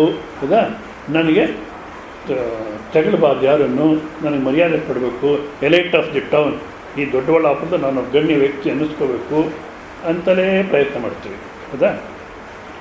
ಇವಾಗ ಮತ್ತು ನಮ್ಮ ಆಸ್ತಿ ನೋಡಿ ಒಬ್ಬ ಸುಖವಾಗಿದ್ದಾರಪ್ಪ ಅನ್ಬೇಕು ಜನಗಳು. ಮತ್ತು ನಮ್ಮ ಶರೀರ ನೋಡಿ ಭಾಳಷ್ಟು ಚೆನ್ನಾಗಿದೆ. ಅದಕ್ಕೆ ಈ ಬ್ಯೂಟಿ ಪಾರ್ಲರ್ ಯಾಕೆ ಕೆಲಸ ಮಾಡ್ತಿದೆ? ಈ ಮೂರ್ಖತ್ವದಿಂದಲೇ ಕೆಲಸ ಮಾಡ್ತಿದೆ ಬ್ಯೂಟಿ ಪಾರ್ಲರ್. ಇಲ್ಲಿದ್ದು ಕೆಲಸ ಮಾಡೋಲ್ಲ ಅವರು. ದೇವ್ರ ಸೃಷ್ಟಿ ಅನ್ನೋತಕ್ಕ ಚೆನ್ನಾಗಿಲ್ಲ. ಈ ಬ್ಯೂಟಿ ಪಾರ್ಲರ್ಗಳು ಅವ್ರು ಇನ್ನೂ ಅಲಂಕಾರ ಮಾಡಿ ಚೆನ್ನಾಗಿ ಸೃಷ್ಟಿ ಮಾಡ್ತಾರೆ. ಬ್ರಹ್ಮನಿಗಿನ್ನ ಬುದ್ಧಿ ಜಾಸ್ತಿ ಅವರಿಗೆ. ಅಂದ್ಬಿಟ್ಟು ನಾನು ನಿಜವಲ್ಲ ಅಷ್ಟು ದುಡ್ಡು ಅಂತ ಗೊತ್ತಿಲ್ಲ. ಮೊನ್ನೆ ಯಾರೋ ಅನಂತಪುರದಲ್ಲಿ ಇಬ್ಬರು ಬಂದು 1,000 ರೂಪಾಯಿ ಅಲಂಕಾರ ಮಾಡ್ಕೊಂಡು ಹೋಗೋಕ್ಕೆ. ಅದಕ್ಕೆ ಯಾರು ಹೇಳೋದು 1,000 ಏನು ಸಮಸ್ಯೆ, ಅದೆಲ್ಲ ಮಾಮೂಲಾಗಿ ಮಾಡ್ಕೊಂಡಿರಿ, ಎಷ್ಟು ಆಗುತ್ತೆ, 15,000 20,000 ಆಗುತ್ತೆ ಅಂತ. ಇಲ್ಲ, ಈಗ ಬೇರೆಯವ್ರಿಗೆ ನಾನು ಚೆನ್ನಾಗಿ ಕಾಣಬೇಕು. ಹೌದಾ? ಬೇರೆಯವ್ರಿಗೆ ನಾನು ಚೆನ್ನಾಗಿ ಕಾಣಬೇಕು, ಬೇರೆಯವ್ರು ನಾನು ಹೊಗಡಬೇಕು ಅಂದ್ಬಿಟ್ಟು ನಾವೇನು ಮಾಡ್ತಿದ್ವಿ, ಬೇರೆಯವ್ರಿಗೋಸ್ಕರ ಜೀವನ ಮಾಡ್ತಿದ್ದೀವಿ, ನಮಗೋಸ್ಕರ ನಾವು ಜೀವನ ಮಾಡ್ತಿಲ್ಲ. ಬೇರೆಯವ್ರಿಗೋಸ್ಕರ ಜೀವನ ಮಾಡ್ತೀವಿ. ನೋಡಿ, ಮಗಳಿಗೆ ಮದುವೆ ಮಾಡಬೇಕು ಪ್ರಯತ್ನ ಮಾಡ್ತಿದ್ದೀವಿ, ಅದು ನಮ್ಮ ಕೈನಲ್ಲಿಲ್ಲ. ಯಾವಾಗ ಸೆಟ್ಲ್ಮೆಂಟ್ ಆಗುತ್ತದೋ ಅದು. ಈಗಿನ ಕಾಲದಲ್ಲಿ ಭಾಳಷ್ಟು ಸಮಸ್ಯೆಗಳು. ಯಾಕೆಂದರೆ ಅದೇನು ಬಾಲ್ಯ ವಿವಾಹ ತಪ್ಪು ಅಂತಾರೆ. ನಿಜ ಚೆನ್ನಾಗಿ ಯೋಚನೆ ಮಾಡಬೇಕು. ಈಗ ಸರ್ಕಾರದವರಾಗಲಿ ಯಾರೇ ಆಗಲಿ ಯೋಚನೆ, ನಾನು ಮಾತ್ರ ನನ್ನ ಅರೆಸ್ಟ್ ಮಾಡ್ತಾರೆ. ಬಾಲ್ಯ ವಿವಾಹ ನಿಂತೋಯ್ತು, ಅದ ಕಾರಣ ಇಷ್ಟೊಂದು ಸಮಾಜ ಕೆಟ್ಟಿದೆ. ಶರೀರ ದಾಹ ಅನ್ನೋತಂಗೆ ಜಾಸ್ತಿ ಆಗುತ್ತೆ, ಸುಮ್ಮನಿರ್ಲಿಕ್ಕಾಗಲ್ಲ. ಅವನೇನೋ ಲವ್ ಅಫೇರು ಏನೋ ಮಾಡ್ಕೊಳ್ತಾನೆ. ಈ ತಂದೆ ತಾಯಿ ಬೇಗ ಮದುವೆ ಮಾಡೋಲ್ಲ. ಹೌದಾ? ಮತ್ತು ಮದುವೆ ಪ್ರಯತ್ನ ಮಾಡಿದ್ರೆ ಆಗಲೇ ಒಬ್ಬನ್ನ ಒಂದು ಸೆಟ್ ಮಾಡ್ಕೊಂಡು ಇನ್ನೊಂದು ಅವ್ರು ಬಂದು ಅಬ್ಜೆಕ್ಟ್ ಮಾಡ್ತಾರೆ. ಇಷ್ಟೆಲ್ಲ. ಹೌದಾ? ಯಾಕಪ್ಪ? ಮಗಳಿಗೆ ಮದುವೆ ಮಾಡಿ ಪ್ರಯತ್ನ ಮಾಡ್ತಿದ್ದೀವಿ, ಆಗ್ತಿಲ್ಲ. ಸರಿ, ಆಗಲಿಲ್ಲ, ಪ್ರಯತ್ನ ಮಾಡ್ತೀರಿ, ಪ್ರಯತ್ನ ಮಾಡ್ತಾ ಆಗುತ್ತೆ. ಅಲ್ಲ ಸ್ವಾಮೀಜಿ, ಬೇರೆಯವ್ರು ಏನು ಅಂದ್ಕೊಳ್ತಾರೋ, ಅಕ್ಕಪಕ್ಕದವರೆಲ್ಲ ಇವರು ದುಡ್ಡು ಖರ್ಚು ಮಾಡೋಕ್ಕೆ ರೆಡಿ ಇಲ್ಲ, ಅದಕ್ಕೆ ಸೆಟ್ಲಾಗ್ತಿಲ್ಲ ಅಂತಾರೆ. ನಿಜವಾಗ್ಲೂ ದುಡ್ಡು ಖರ್ಚು ಮಾಡೋಕ್ಕೆ ರೆಡಿ ಇಲ್ಲ, ಸೆಟ್ಲಾಗ್ತಿಲ್ಲ ಅಂತ ಅವ್ರು ಅಂದಾಗ ಆ ಮಾತು ನಿಜಾನೇ. ಯೋಚನೆ ಮಾಡೋಣ. ಒಂದು ವೇಳೆ ನಾವು ಸೆಟ್ಲ್ ಮಾಡೋಕ್ಕೆ ದುಡ್ಡು ಖರ್ಚು ಮಾಡೋಕ್ಕೆ ರೆಡಿ ಇಲ್ಲ, ಆದ ಕಾರಣ ಆಗ್ತಿಲ್ಲ ಅಂದರೆ ಬದಲಾಯಿಸ್ಕೊಳ್ಳಿ. ಇಲ್ಲ ಅಷ್ಟೊಂದು ದುಡ್ಡಿಲ್ಲ ಅಂದರೆ ಅವಾಗ ಬೇಕಾದರೆ ದುಡ್ಡು ಅಡ್ಜಸ್ಟ್ ಮಾಡಲಿಕ್ಕಾದ್ರೆ ಮಾಡೋಣ. ಆಗಲಿಲ್ಲ ಅಂದರೆ ಆಯಿತು, ನಮ್ಮ ಆರ್ಥಿಕ ಪರಿಸ್ಥಿತಿಗೆ ಯಾವ ಗಂಡು ಬರುತ್ತೋ ಅದಕ್ಕೆ ನೋಡೋಣ, ಸುಮ್ಮನಿರಿ. ಅದು ಬಿಟ್ಬಿಟ್ಟು ಮದುವೆ ಆಗಲಿಲ್ಲ ಅನ್ನೋದು ಒಂದು ಪ್ರಾಬ್ಲಮ್ಮು, ಬೇರೆಯವ್ರು ಏನು ಅಂದ್ಕೊಳ್ತಾರೋ ಅನ್ನೋದು ಇನ್ನೊಂದು ಪ್ರಾಬ್ಲಮ್. ಒಕ್ಕಲಿರುವವರ ಮಾತುಗಳ ಚಿಂತೆ, ಅವ್ರು ಆ ಮನೇಲಿ ಏನು ಅಂದ್ಕೊಳ್ತಾರೋ, ಇವ್ರೇನು ಅಂದ್ಕೊಳ್ತಾರೋ, ಇದು ಯಾಕೆ ಹೀಗೆ? ಇದೆಲ್ಲಿನ ತನಕ ಹೋಗುತ್ತೆ? ಬೇರೆಯವ್ರಿಗೋಸ್ಕರ ಜೀವನ ಮಾಡ್ತೀವಿ ನಾವು. ಹೆಸರು ಹೇಳೋದು ಬೇಡ. ಯಾರೋ ಸ್ವಾಮಿಗಳಿಗೆ ಮೈಲಿ ಹುಷಾರಿರಲಿಲ್ಲ, ಯಾರೋ ಒಬ್ಬ ಶಿಷ್ಯಂಗೆ ಫೋನ್ ಮಾಡಿದ್ರು. ಆ ಶಿಷ್ಯ ಇವ್ರಿಗಿನ್ನ ಒಂದು ಸ್ವಲ್ಪ ಮೇಲಿದ್ದಾನೆ ಅಂತ ಇಟ್ಕೊಳ್ಳಿ. ಒಂದು ಶಿಷ್ಯಂಗೆ ಫೋನ್ ಮಾಡಿದ್ರು, ಮೈಲಿ ಹುಷಾರಿಲ್ಲ ಬಾ ಅಂತ. ಸರಿ ಆಯ್ತು, ಹೋದ ಪಾಪ. ಹೋಗಿ ಬನ್ನಿ ಸ್ವಾಮೀಜಿ, ಡಾಕ್ಟ್ರ್ ಹತ್ರ ಕರ್ಕೊಂಡು ಹೋಗ್ತೀನಿ ಬನ್ನಿ. ನಾವು ಡಾಕ್ಟ್ರ್ ಹತ್ರ ಹೋಗಬಾರ್ದು. ಏನು ಅಂದ್ಕೊಳ್ತಾರೆ ಜನ, ಡಾಕ್ಟ್ರ್ ಇಲ್ಲಿಗೆ ಬರಬೇಕು. ನಿಜವಾಗ್ಲು ಜನಕ್ಕೋಸ್ಕರ ನೀನು ಸ್ವಾಮೀಜಿ ಸನ್ಯಾಸಿ ಆಗಿದೆಯೋ, ನಿನಗೋಸ್ಕರ ನೀನು ಏನು ಹೇಳ್ತೀನಿ, ಗೃಹಸ್ಥಿ ಮುಂದಲ್ಲೂ ಇದೆ ಇದು. ಮತ್ತು ನಾವು ಎಷ್ಟೇ ಉನ್ನತ ಮಟ್ಟಕ್ಕೆ ಹೋದ್ರೂ ಅಲ್ಲೂ ಬೇರೆಯವರಿಂದ ಮನ್ನಣೆಗೋಸ್ಕರ, ಬೇರೆಯವ್ರಿಗೋಸ್ಕರ ನೀವು ಜೀವನ ಮಾಡ್ತೀವಿ. ಜನ ಏನಂದ್ಕೊಳ್ತಾರೆ, ಸ್ವಾಮೀಜಿನೂ ಡಾಕ್ಟ್ರ್ ಹತ್ರ ಹೋಗಿದ್ರು, ಸ್ವಾಮೀಜಿಗೂ ರೋಗ ಅಂದ್ಕೊಂಡ್ರೆ ಅರೆ ಶರೀರಕ್ಕೆ ಇವನು ಸನ್ಯಾಸಿ, ನಾನು ರೋಗಿ ಆಗಬಾರ್ದು ಅಂತ ಶರೀರ ಅಂದ್ಕೊಳ್ಳುತ್ತೆ. ಪ್ರಾರಬ್ಧ ಏನು ಅನುಭವಿಸೋಕ್ಕಾಗಿ ಬಂದಿದ್ರೆ ಅನುಭವಿಸುತ್ತೆ. ಹೌದಾ? ಅದಕ್ಕೆ ಹೋಗಿ ತೋರಿಸ್ಕೊಳ್ಳೋಣ. ಜನಗಳೇನು ಅಂದ್ಕೊಳ್ತಾರೋ ಅದಕ್ಕೋಸ್ಕರ ಯಾರು ಗೊತ್ತಿಲ್ದಿರ ನ್ಯಾಚುರೋಪತಿ ಆಸ್ಪತ್ರೆಗೆ ಉಪವಾಸ ಇದ್ದು ಫೀಸ್ ಕಟ್ಬಿಟ್ಟು ಬರ್ತಾರೆ ಸ್ವಾಮಿಗಳು. ಬೇರೆ ಏನು ಅಂದ್ಕೊಳ್ತಾರೆ ಅನ್ನತಕ್ಕಂಥಕ್ಕೋಸ್ಕರ ನಾವು ಜೀವನ ಮಾಡ್ತಿದ್ದೀವಿ. ಅಂದರೆ ನಾವು ಬೇರೆಯವರಿಗೆ ದೃಶ್ಯ ನೋಡಿ, ಅದನ್ನು ನಾನು ಹೇಳಿದ್ದು ಎಷ್ಟು ಮೂರ್ಖತ್ವ. ಬೇರೆಯವರಿಗೆ ನಾವು ದೃಶ್ಯವಾಗಿದ್ದೀವಿ. ನನ್ನನ್ನು ಚೆನ್ನಾಗಿ ನೋಡಬೇಕು, ಚೆನ್ನಾಗಿ ತಿಳ್ಕೋಬೇಕು, ನನ್ನ ಬಗ್ಗೆ ಒಳ್ಳೆ ಮಾತಾಡಬೇಕು, ಈ ರೀತಿ ದೃಶ್ಯ ರೂಪದಲ್ಲಿ ಜೀವನ ಮಾಡ್ತಿದ್ದೀವಿ. ಎಲ್ಲಿನ ತನಕ ದೃಶ್ಯ ರೂಪದಲ್ಲಿ ಜೀವನ ಮಾಡ್ತಿರ್ತೀವೋ ಅಲ್ಲಿನ ತನಕ ಸುಖವಾಗಿರೋಕ್ಕಾಗಲ್ಲ. ಯಾಕೆ? ಜನ ನಮ್ಮ ಒಳ್ಳೆಯದನ್ನು ಒಪ್ಕೊಳ್ಳಲ್ಲ. ಯಾಕೆ? ನಮ್ಮ ಒಳ್ಳೆಯದನ್ನ ತನನ ನಮ್ಮನ್ನು ಒಪ್ಕೊಂಡ್ರೆ ಅವರ ಅಹಂಕಾರ ನಾವು ತಿನ್ನುತ್ತೆ. ಅದಕ್ಕೇನು ಮಾಡ್ತಾರೆ? ಏನೊಂದು ಹುಡುಕಿ ಹೇಳ್ತಲೇ ಇರ್ತಾರೆ. ಆ ಹುಡುಕು ಎತ್ತಾಡಿದಾಗ ನಮಗೆ ನೋವಾಗುತ್ತೆ. ನಿಜವಾಗಲೂ ಆ ರೀತಿ ಅವ್ರು ಮಾತಾಡಿದಾಗ ಅದು ಚೆನ್ನಾಗಿ ಸೂಕ್ಷ್ಮ ನೋಡಿ, ಅದು ಅವ್ರ ಮನಸ್ಸಿನ ಯೋಗ್ಯತೆನ ಅಥವಾ ನಮ್ಮ ಯೋಗ್ಯತೆನ? ಅವ್ರ ಮನಸ್ಸಿನ ಯೋಗ್ಯತೆ. ಅವ್ರ ಮನಸ್ಸು ಅಲ್ಪ ಬುದ್ಧಿನಲ್ಲಿದೆ, ಅಲ್ಪ ಯೋಗ್ಯತೆನಲ್ಲಿದೆ, ಅದಕ್ಕೆ ನಾವು ನೋವು ತಿಂತೀವಿ. ಎಷ್ಟು ಮೂರ್ಖತ್ವ! ನೀನೇನನ್ನು ಅನ್ಕೋ, ನನಗೆ ಯಾವ ಸರಿ ಅನಿಸುತ್ತೋ, ಎಷ್ಟು ಮಾತ್ರ ಪರಮಾತ್ಮ ಅವಕಾಶ ಕೊಟ್ಟಿನೋ ಅಷ್ಟರಲ್ಲಿ ನಾನು ಜೀವನ ಮಾಡ್ತಿದ್ದೀನಿ. ಹೌದಾ? ನೀನೇನು ಬೇಕಾದರೂ ಅನ್ಕೋ. ಇಲ್ಲ, ನಾವು ಬೇರೆಯವ್ರಿಗೆ ದೃಶ್ಯವಾಗಿ ಜೀವನ ಮಾಡ್ತಿರ್ತೀವಿ. ಎಲ್ಲಿನ ತನಕ ಬೇರೆಯವ್ರಿಗೆ ದೃಶ್ಯವಾಗಿ ಜೀವನ ಮಾಡ್ತಿರ್ತೀವೋ, ಮನೆಗಿರೋರಿಗೆ, ಅಕ್ಕಪಕ್ಕದಲ್ಲಿರೋರಿಗೆ, ಹೊರಗಿನವ್ರಿಗೆ ಎಲ್ಲಿನ ತನಕ ದೃಶ್ಯವಾಗಿ ಜೀವನ ಮಾಡ್ತಿರ್ತೀವೋ ಅಲ್ಲಿನ ತನಕ ನಾವು ನೆಮ್ಮದಿಯಾಗಿ ಆನಂದವಾಗಿ ಜೀವನ ಮಾಡಲಿಕ್ಕಾಗಲ್ಲ. ಯಾಕೆಂದರೆ ಈ ಸಮಾಜ ಒಳಿತನ್ನು ಒಪ್ಪಲ್ಲ, ಧರ್ಮನ ಒಪ್ಪಲ್ಲ. ಹೌದಾ? ಯಾವುದೂ ಒಪ್ಪಲ್ಲ. ಹೇಳಿದ್ನಲ್ಲ, 3 ಗಂಟೆಗೆ 3:15 ಹೇಳ್ತಾರೆ ಅಂದರೆ ಅದನ್ನೇ ಒಪ್ಪಲ್ಲ. ಅವ್ರಿಗೇನು ಹುಚ್ಚಿಡ್ತಿದೆ, ಈ ಅಷ್ಟು ಬೇಗ ಏನು ಮಾಡ್ತಾರೆ? ಅವ್ರು ಹಾಗಂತಾರೆ ಅಂದ್ಬಿಟ್ಟು ನಾನು 7 ಗಂಟೆಗಿದ್ದರೆ ಏನನ್ನ ಅನ್ಕೋ. ಆದ ಕಾರಣ ಮೊದಲು ನಾನು ದೃಶ್ಯರೂಪ ಅನ್ನೋದನ್ನು ಬಿಡಬೇಕು. ಹಾಗೆ ಅಂತ ಹುಚ್ಚುಚ್ಚಾಗಿ ಜೀವನ ಅವ್ರು ಹೇಳೋದ್ರಲ್ಲಿ ಏನನ್ನ ಈ ಸತ್ಯ ಇದ್ದರೆ ನಾವು ಬದಲಾವಣೆ ಮಾಡ್ಕೊಳ್ಳೋಣ. ಇಲ್ಲ ಅಂದರೆ ಅದು ಅವ್ರ ಸಮಸ್ಯೆ, ಅವ್ರ ಮಾತು ನಾವು ತಲೆಗೆ ಹಾಕ್ಕೊಳ್ಳೋದು ಬೇಡ. ಜನಗಳ ಪ್ರಕಾರ ಜೀವನ ಮಾಡಬೇಕು. ಜನಗಳಿಗೆ ನಾನು ಸೈ ಅನ್ನಬೇಕು ಅಂದರೆ ಇದೊಂದು ಕತೆ ಹೇಳ್ತಾರೆ. ಈಶ್ವರ ಪಾರ್ವತಿ ಈ ಜಗತ್ತಿಗೆ ಬರ್ತಾರಂತೆ, ಕೈಲಾಸ ಬಿಟ್ಟು ದೊಡ್ಡಬಳ್ಳಾಪುರಕ್ಕೆ ಬರ್ತಾರೆ ಅಂತ ಇಟ್ಕೊಳ್ಳಿ. ಬಂದರು. ಸರಿ, ಮಾಮೂಲು ಗಂಡ ಹೆಂಡತಿ ಥರನೇ ಆ ನಂದಿನೂ ತೊಗೊಂಬಂದಿಯಾರಂತೆ. ಸರಿ, ಆ ನಂದಿನ ಕೂಡಿಸ್ಕೊಂಡು ನಂದಿನ ಜೊತೆಗೆ ತೊಗೊಂಡು ಹೋಗ್ತಾ ಇದ್ದಾರೆ. ಯಾರು ನೋಡಿದ್ರಂತೆ, ಏನು ಬುದ್ಧಿ ಇಲ್ಲ ಜನ ಇವರಿಬ್ಬರು. ಆ ನಂದಿ ಮೇಲೆ ಒಬ್ಬರು ಕೂತ್ಕೋಬೋದಲ್ಲ, ನಂದಿ ಮೇಲೆ ಒಬ್ಬರು ಕೂತ್ಕೋಬೋದು. ಅದನ್ನು ನಡೆಸ್ಕೊಂಡು ಇವರು ನಡ್ಕೊಂಡು ತಲೆಯಲ್ಲಿ ಜನ ಅಂತ ಮಾತಾಡ್ಕೊಂಡು ಯಾರು ಅಯ್ಯೋ ಈ ಥರ ಮಾತಾಡ್ಕೊಳ್ತಾರೆ, ಬೇಡ ಒಬ್ಬರು ಕೂತ್ಕೊಳ್ಳೋಣ ಅಂತ ಆ ಈಶ್ವರ ಕೂತ. ಸ್ವಲ್ಪ ದೂರ ಹೋಗ್ತಿದ್ರೆ ನೋಡು, ಅದು ಈಗಿನ ಕಾಲ ಎಷ್ಟು ಅನ್ಯಾಯ. ಆಕಿನ ನಡೆಸ್ಕೊಂಡು ಇವನು ಕೂತಿಯಾನೆ, ಆಕಿನ ಕೂಡಿಸಿ ಇವನು ನಡ್ಕೊಂಡು ಹೋಗ್ಬೇಕು ಬೇಡ.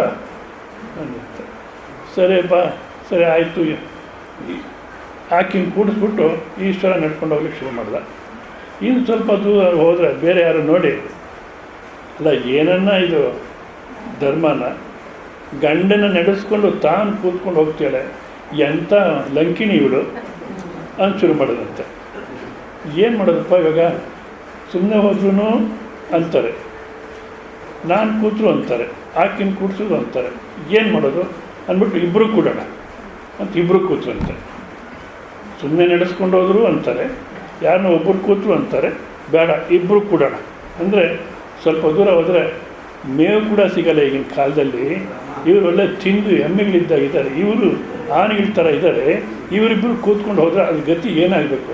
ಸ್ವಲ್ಪ ನಮ್ಮ ಮನುಷ್ಯನಿಗೆ ದಯಾ ಕರುಣೆ ಬೇಕೋ ಬೇಡ ಅಂತ ಶುರು ಮಾಡೋದಂತೆ. ಮತ್ತು ಈಗ ಇನ್ನೇನು ಮಾಡೋದಪ್ಪ? ಸುಮ್ಮನೆ ಹೋದರೂ ಕಷ್ಟ, ಒಬ್ಬರು ಕೂತರು ಕಷ್ಟ, ಇಬ್ಬರು ಕೂತರು ಕಷ್ಟ, ಏನು ಮಾಡೋದು ಅಂದ ಸ್ವಲ್ಪ ಯೋಚನೆ ಮಾಡಿ 2 ಬೊಂಬು ತೊಗೊಂಬಂದ್ರಂತೆ.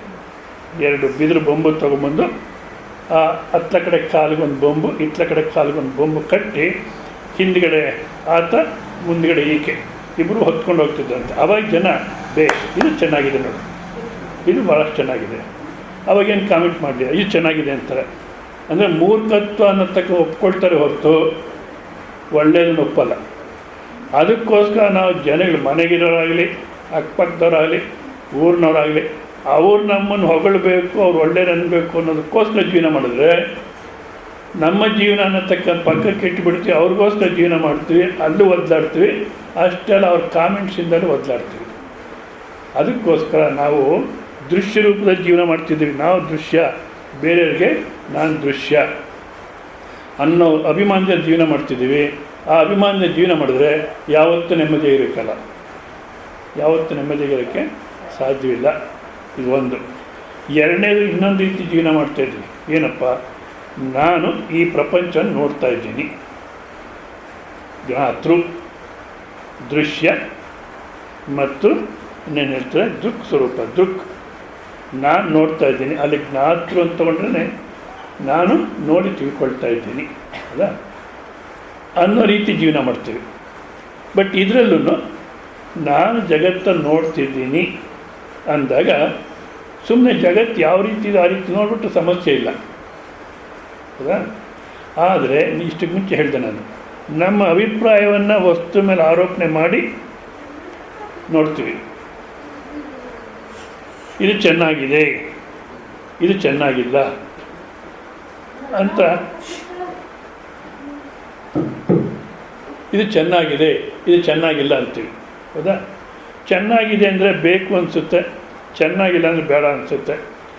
ಯಾವ್ದು ಬೇಕು ಅನಿಸುತ್ತೋ ಅದನ್ನು ಪಡೀಲಿಕ್ಕೋಸ್ಕರ ಕರ್ಮ ಮಾಡ್ತೀವಿ, ಯಾವ್ದು ಬೇಡ ಅನಿಸುತ್ತೋ ಅದನ್ನು ದೂರ ಹೋಗ್ಲಿಕ್ಕೋಸ್ಕರ ನಿವೃತ್ತಿ ಕರ್ಮ ಮಾಡ್ತೀವಿ, ಪ್ರವೃತ್ತಿ ಕರ್ಮ ಮಾಡ್ತೀವಿ ಹೌದಾ.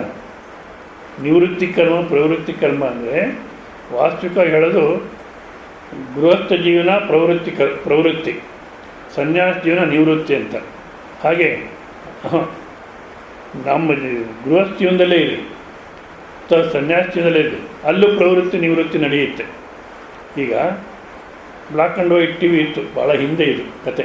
Black and white T V ಇತ್ತು, ತಕ್ಷಣವೇ ಇದು ಬಂದ್ಬಿಡ್ತು ಕಲರು. ಇಂಥವೆಲ್ಲ ಬೇಗ ಬರುತ್ತೆ, ಕಲರ್ ಬಂದ್ಬಿಡ್ತು.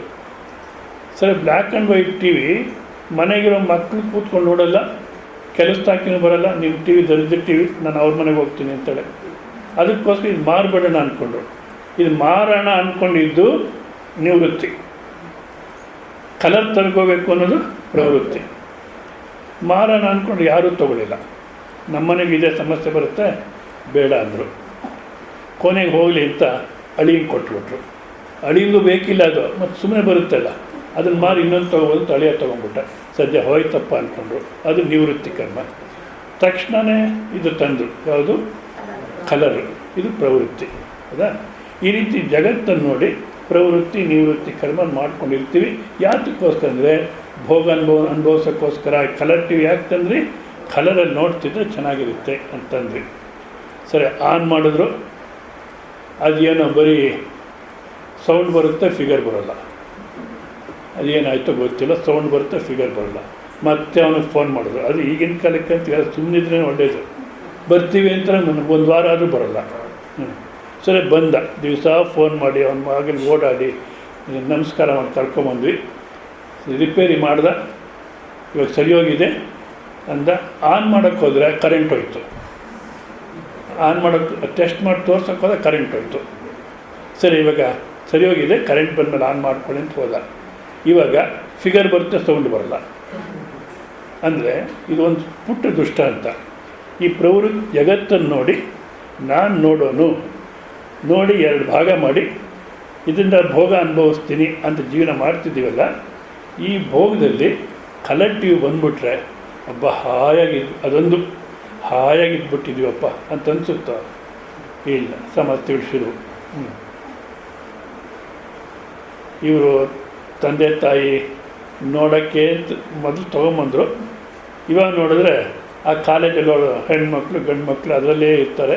ಅವ್ರಿಗೆ ಹೇಳಿದ್ರೆ ಕೇಳಲ್ಲ, ಹೇಳ್ದಿರ ಸುಮ್ಮನಿರೋಕ್ಕಾಗಲ್ಲ. ಹಿಂಸೆನೋ ಹಿಂಸೆ. ಹೌದಾ? ಇವಾಗ ನಾನು ಜಗತ್ತನ್ನು ನೋಡ್ತಿದ್ದೀನಿ, ಅನುಕೂಲವಾದನ್ನು ಪಡಿತೀನಿ, ಅನಾನುಕೂಲವಾದ ದೂರ ಹೋಗ್ತೀನಿ ಅನ್ನೋ ರೀತಿ ಜೀವನ ಮಾಡ್ತಿದ್ರೆ ಯಾವತ್ತು ನೆಮ್ಮದಿಯಾಗಿರ್ತೀವಿ ನಾವು? ಯಾವತ್ತು ನೆಮ್ಮದಿಯಾಗಿರ್ತೀವಿ ಹೇಳಿ? ಯಾವತ್ತು ನೆಮ್ಮದಿಯಾಗಿರೋಕ್ಕಾಗಲ್ಲ. ಅಂದರೆ ಬೇರೆಯವ್ರಿಗೆ ನಾನು ದೃಶ್ಯ ಸ್ವರೂಪ, ಬೇರೆಯವ್ರು ನಾನು ನೋಡ್ತೀಯಾರೆ, ನಾನು ಉತ್ತಮವಾಗಿ ಬೇರೆಯವ್ರಿಗೆ ಕಾಣಬೇಕು ಅಂತ ನಾವು ಪ್ರಯತ್ನ ಮಾಡಿದ್ರು ಯಾವತ್ತೂ ನೆಮ್ಮದಿಯಾಗಿರೋಕ್ಕಾಗಲ್ಲ. ಹೌದಾ? ಇಲ್ಲ, ನಾನು ಈ ಪ್ರಪಂಚನ ವಸ್ತುಗಳು ನೋಡ್ತಿದ್ದೀನಿ, ಬೇಕಾದನ್ನು ಪಡೀಲಿಕ್ಕೆ ಪ್ರಯತ್ನ ಮಾಡ್ತೀನಿ, ಬ್ಯಾಡದನ್ನು ಬಿಡಿಸ್ಕೊಳ್ಳಿಕ್ಕೆ ಪ್ರಯತ್ನ ಮಾಡ್ತೀನಿ, ಇದರಿಂದ ನಾನು ಭೋಗ ಅನುಭವಿಸಿ ಸುಖವಾಗಿರ್ತೀನಿ ಅಂತ ಈ ರೀತಿ ಜೀವನ ಮಾಡ್ತಿದ್ರೆ ಯಾವತ್ತೂ ನೆಮ್ಮದಿಯಾಗಿರೋಕ್ಕಾಗಲ್ಲ.